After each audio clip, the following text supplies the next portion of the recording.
Welcome to The Explainer. Today, we're taking one really common, everyday word to unlock a huge idea about language itself. It's a concept designed to simplify how we all communicate. Let's get right into it. So let's just start with the big question. Imagine you had to build a language using only the most vital words. Out of hundreds of thousands of words in English, how would you even begin to choose the ones you absolutely couldn't live without? Well, our whole journey today starts with this single word, attack.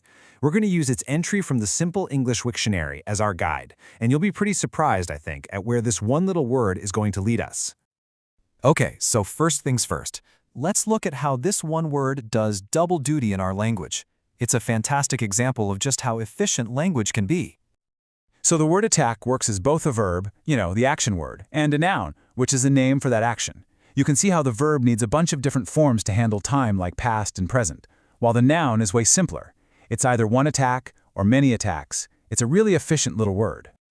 As a verb, its main job is to kick off some kind of forceful negative action. You hear it, and you immediately get a sense of aggression and conflict. And you know what? Its meaning is surprisingly flexible. And just look at the range this one word has. Yeah, it covers physical fighting, obviously, but it also stretches to cover verbal fights and even intellectual debates, like when you attack someone's argument. It's an incredibly useful and powerful verb. And when it's a noun, it's super direct. It's simply the name for that act of trying to hurt somebody or break something. It's basically the label we put on the whole event that the verb describes. Okay, so we get the word, right? It seems straightforward enough. But buried in our source material, right at the top of the dictionary page, there's a single sentence that kind of blows this whole thing open and points to a much, much bigger story. This is where it gets really interesting. What started as a simple dictionary entry is now a doorway into this huge idea about language itself. And there it is. The Wiktionary entry tells us that the word attack is on the Basic English 850 list. So it turns out, attack is part of a very special, very exclusive club. And that number? That is the key. Only 850 words.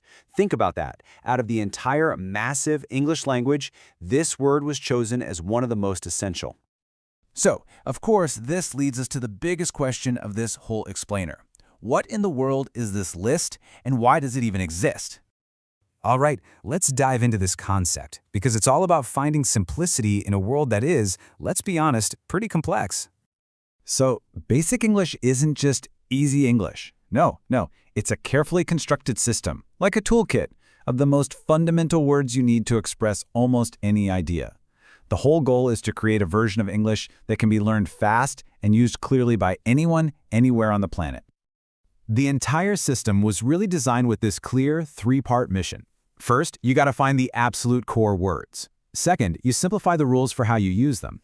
And third, you use that simple foundation to allow clear, direct communication between people who don't share a native language. And this just shows its global ambition. Our source material itself has versions of the page for users of dozens of languages. We're talking everything from Arabic to French to Japanese to Vietnamese. So this isn't just a theory. It's a real tool designed for people all over the world.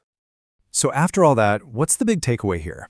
Why does focusing on a core vocabulary like this even matter? Well, attack is really the perfect case study. It's one simple word, but it can describe a physical fight, a political criticism, a verbal argument, all of that. It really shows the main principle of Basic English. A small set of powerful, flexible words can do a surprising amount of heavy lifting. So, here's the crucial point. Simplifying a language isn't about dumbing it down, not at all. It's about making it more accessible.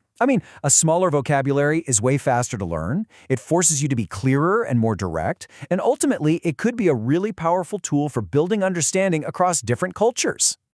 And that really leaves us with a final thought to chew on.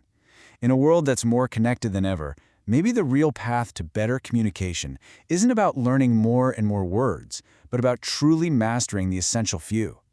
Is it possible the future of understanding each other is actually way simpler than we've ever imagined?